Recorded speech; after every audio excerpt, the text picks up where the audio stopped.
हाँ, आज हम आप अध्ययन करने जा रहे हैं भारत की विदेश नीति के अंतर्गत और अंतर्राष्ट्रीय संबंधों के अंतर्गत भारत और श्रीलंका संबंध। भारत का अपने पड़ोसियों के प्रति, पड़ोसी राष्ट्रों के प्रति क्या दृष्टिकोण है, इस वीडियो में खास करके स्पष्ट किया जाएगा। लेकिन स्पेशली आज इस वीडियो का विषय है जिस पर हम फोकस कर रहे हैं वो है भारत श्रीलंका संबंध। भारत के सुदूर जो है दक्षिण में श्रीलंका एक छोटा सा एक द्वीप पर स्थित देश है जिसका क्षेत्रफल बहुत ही कम 25,232 वर्ग मील है। अगर ऐतिहासिक दृष्टिकोण से देखें तो भारत श्रीलंका के संबंध बहुत ही प्राचीन है। इवन आप देखें सम्राट अशोक के दौर में, इवन उससे पहले बौद्ध धर्म जो है श्रीलंका में प्रवेश कर गया था। सम्राट अशोक ने अपने पुत्र महेंद्र और पुत्री संघमित्रा को बौद्ध धर्म के प्रचार एवं प्रसार के लिए श्रीलंका भेजा था। मध्यकाल में भी सुमधुर संबंध रहे और भारत की तरह श्रीलंका भी ब्रिटेन का जो है गुलाम रहा। अब हम देखते हैं कि जहाँ तक सांस्कृतिक संबंध हैं बहुत ही स्ट्रॉन्ग रहे, जहाँ पर धार्मिक आदान प्रदान हुआ, सांस्कृतिक आदान प्रदान हुआ। तो आज हम लोग ये देखते हैं कि आखिरकार देश की आज़ादी के बाद से भारत और श्रीलंका संबंधों में क्या उतार चढ़ाव आए। तो यहाँ हम ये पाते हैं कि भारतीय प्रवासियों की समस्या, जो पहला पॉइंट है कि भारतीय प्रवासियों की समस्या शुरू से श्रीलंका में रही है। श्रीलंका की जो आबादी है उसको हम दो घटकों में विभाजित कर सकते हैं, सिंगली और तमिल। सिंगली वहाँ के मूल निवासी हैं और तमिल वो लोग हैं जो तमिलनाडु एवं दक्षिण के प्रांतों से जा कर के जो है वो श्रीलंका में बसे हुए हैं। जो तमिल आबादी है वो खासकर हिंदू धर्म को मानती है और जो सिंगली आबादी है वो बौद्ध धर्म को मानती है। इस तरह आप देखें कि प्रारंभ से भारतीय प्रवासियों की समस्या रही है। ये प्रवासी ब्रिटिश पीरियड में श्रीलंका में गए थे चाय और नारियल का जो है कृषि करने के लिए, और अंग्रेज वहाँ इंडिया से उनको वहाँ पर ले गए थे। अब वो वहाँ पर बस गए पंडित नेहरू के ड्यूरेशन में। इस पर कई चरणों में वार्ता हुई। तो दूसरा पॉइंट है कि नेहरू और कोटले वाला समझौता हुआ उनके प्रधानमंत्री के बीच में, और ये तय हुआ कि बहुत सारी आबादी को, तमिल आबादी को भारत अपने देश में ले लेगा, और इसके अलावा जो बहुत ही लंबे समय से श्रीलंका में रह रहे हैं तमिल, उनको बाकायदे जो है श्रीलंका उनको नागरिकता प्रदान करेगा। अब हम आप देखें कि 1964 में जब लाल बहादुर शास्त्री प्रधानमंत्री बने तो उनके ड्यूरेशन में भी एक समझौता हुआ। उस समय वहाँ की राष्ट्रपति थी श्रीमती एस भंडारनायके। श्रीमती एस भंडारनायके के साथ जो समझौता हुआ तो वहाँ पर जो 9,75,000 जो तमिल आबादी थी, तो उसमें 5,25,000 तमिलों को भारत सरकार ने अपने यहाँ लेना, स्वीकार करना और उनको अपने यहाँ देश में नागरिकता देने का वचन दिया। वहीं साथ ही साथ एग्रीमेंट हुआ कि 3 लाख जो तमिल हैं वो श्रीलंका में ही रहेंगे और श्रीलंका सरकार जो है उन्हें मान्यता प्रदान करेगी। 1,50,000 तमिलों के ऊपर श्रीलंका सरकार ने कहा कि अभी हम इनके तथ्यों को पूरी तरह से चेक करेंगे और एक लंबे ड्यूरेशन में 15 वर्ष के पीरियड में धीरे धीरे उनको नागरिकता प्रदान करेंगे। अब हम आप देखते हैं कि एक छोटा सा द्वीप श्रीलंका के उत्तर में है जो है कच्छ द्वीप। इसको भारत सरकार और श्रीलंका सरकार दोनों अपना मानते हैं, लेकिन इस पर बहुत कुछ प्रभाव जो है भारत गवर्नमेंट ऑफ इंडिया का रहा ब्रिटिश पीरियड में।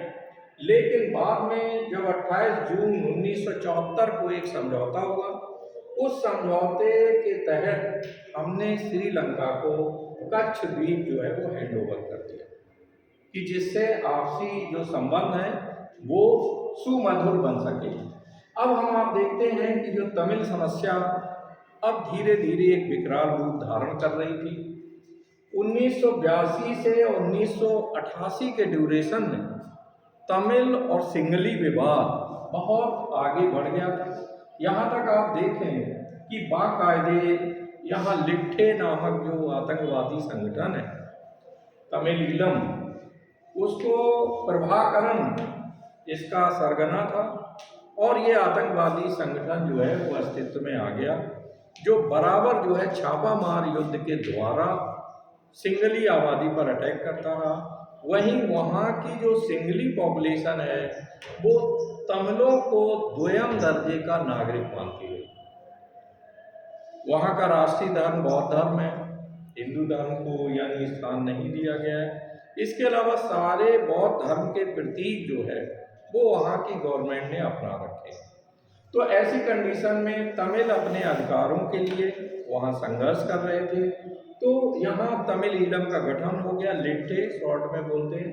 तो लिट्ठे ने जो है बराबर अटैक करना शुरू कर दिया, और छापामार युद्ध के द्वारा, गुरिल्ला युद्ध के द्वारा, और आफ्टर ऑल आप देखें ये बहुत विकराल रूप धारण करता जा रहा था कि इसी बीच राजीव गांधी जब प्रधानमंत्री देश के बने, वो युवा प्रधानमंत्री थे। 29 जुलाई 1987 को तमिल समस्या को हल करने के लिए एक समझौता हुआ, जिसको वहाँ के राष्ट्रपति जयवर्धने और भारत के प्रधानमंत्री राजीव गांधी ने इस संधि पर हस्ताक्षर किए। ये इस संधि में 15 धाराएं थी, और ये धाराएं वन साइडेड थी, जिसमें भारत सरकार ने ज़्यादातर सहूलियतें यानी लाभ जो है वो श्रीलंका को प्रदान किए। एक तो ये गारंटी दी गई कि विदिन 48 आवर्स हम वहाँ पर जो आतंकवाद है उसको कंट्रोल करेंगे। इसके अलावा भारत से एक शांति सेना जाएगी जो जाफना में ज़्यादातर तमिल आबादी है, जाफना ज़िले में, तो वहाँ जा कर के जो है इसको कंट्रोल करेगी। और इसके अलावा अमूमन जो वहाँ की सरकार की समस्याएं हैं उनके निस्तारण में और आतंकवाद को समूल नष्ट करने में भारत सरकार पूरा सहयोग करेगी। तो आप देखें ये समझौता वन साइडेड हुआ, जिसके तहत हमने शांति सेना भेजी श्रीलंका। अब चूंकि शांति सेना का ना तो जाफना को लेकर के पूरी तरह से वहाँ की स्थिति, भौगोलिक स्थिति, इसकी जानकारी नहीं थी, जिसकी वजह से काफ़ी कुछ हमारी मिलिट्री का लॉस हुआ। और आप देखें कि यहाँ पर भारतीय अपने ही देश से गए हुए प्रवासियों तमिलों को शूट डाउन कर रहे थे। आपको ये भी बता दें कि राजीव गांधी और प्रभाकरण में पहले बहुत मित्रता थी। इवन सोनिया गांधी ने एक समय में प्रभाकरण को राखी भी बांधी थी, लेकिन जब शांति सेना श्रीलंका भेज दी गई तो उसके बाद प्रभाकरण भाग गया, और जस्ट जो है दोनों एक दूसरे के एंटी हो गए, है ना। और यहाँ पर उसी बीच आप देखें एक इंटरनेशनल कॉन्स्पिरेसी के तहत खाड़ी युद्ध में राजीव गांधी को के मर्डर के लिए भी प्रयास चल रहा था। ये बात की घटना है कि किस तरीके से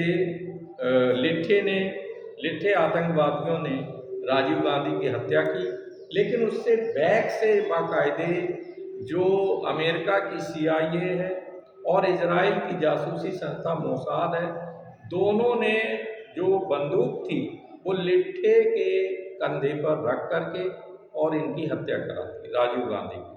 तो आप देखें कि ये जो कोलंबो समझौता था that was the completely one sided, वो एक तरफा था, और इससे इसका जो मूल है और इसके जो परिणाम है बहुत ही घातक रहे।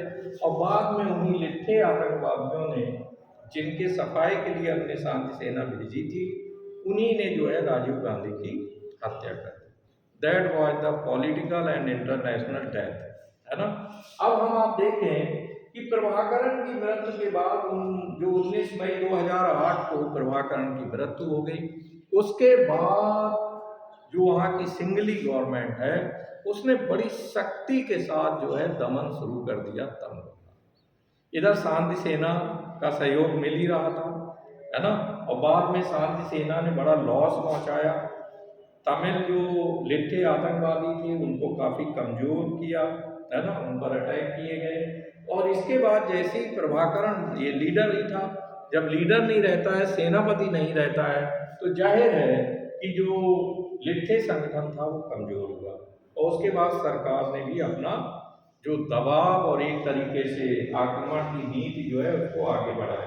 तो इस तरह से आप देखें कि तमिल समस्या प्रारंभ से लेकर और आज भी ये समस्या विद्यमान है, लेकिन बहुत अधिक सीमा तक श्रीलंका ने अब तमिलों को भी अधिकार देने की बात की है और अधिकार प्रदान किए हैं, जिससे इस समय लगभग ये ठंडे बस्ते में है।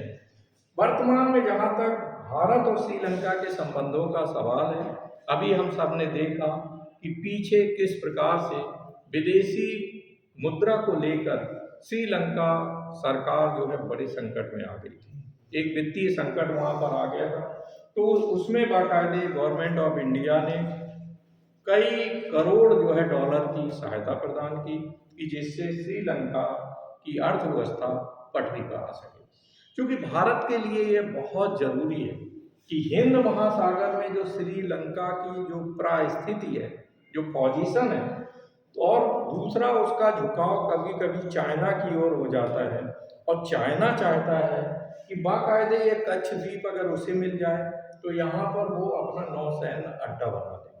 तो भारत सरकार श्रीलंका, गवर्नमेंट ऑफ श्रीलंका को समय समय पर बराबर सहायता प्रदान करती है, जैसा अभी मोदी गवर्नमेंट ने बाकायदे आर्थिक सहायता प्रदान की है। क्योंकि अंतर्राष्ट्रीय कूटनीतिक संबंधों के तहत ये बहुत ज़रूरी रहता है कि पड़ोसी राष्ट्रों को हम अपने पाली में रख सकें। हालांकि हम देख रहे हैं कि हमारे संबंध कई पड़ोसी राष्ट्रों से खराब होते जा रहे हैं। अभी हम देख रहे हैं कि मालदीव एक छोटे से द्वीप में अवस्थित देश ने जिस तरह से हमारी सैन्य टुकड़ी को अपने देश से हटाया, वही हम देखते हैं नेपाल के सुर भी समय समय पर अच्छे नहीं रहते हैं और उसका भी झुकाव चाइना की ओर दिखाई देता है। तिब्बत को हम ऑलरेडी गंवा चुके हैं। तो ऐसी कंडीशन में श्रीलंका हमारे लिए बहुत बहुत महत्वपूर्ण है और ये दोनों के संबंध जो है वो काफ़ी इस समय सुमधुर है, क्योंकि खासकर ये आर्थिक सहायता प्रदान करने के बाद से, है ना। अब हमें ये देखना है, भारत गवर्नमेंट ऑफ इंडिया को ये देखना है कि श्रीलंका बराबर हमारी पाली में बना रहे। तमिल समस्या का जो भी सॉल्यूशन है, अगर भविष्य में भी कुछ इस तरह की कोई प्रॉब्लम आती है तो जाहिर है हमें बहुत ही तात्कालिक इनिशिएटिव लेने होंगे, और अगर नहीं लेते हैं तो इन दैट केस पोजीशन ध्वस्त हो जाएगी। क्योंकि जो चाइना की कुदृष्टि जो है वो हम सारे हमारे पड़ोसी देशों पर लगी है। वो भारत को चारों तरफ से घेरना चाहता है ना। उधर आप देख रहे हैं कि बांग्लादेश सरकार जो है वर्तमान समय में उसने भी बहुत सारे कॉन्ट्रैक्ट जो है वो चाइना को दे दिए हैं। तो चाइना हमें चारों तरफ से घेर रहा है, ये भारत के लिए खतरे की घंटी है। तो हमारी सरकार को ये देखना चाहिए कि चाहे वो श्रीलंका हो, बांग्लादेश हो, बर्मा हो, नेपाल हो, सभी देशों के साथ, छोटे छोटे राष्ट्रों के साथ हमें सुमधुर संबंध बनाए रखने की आवश्यकता है।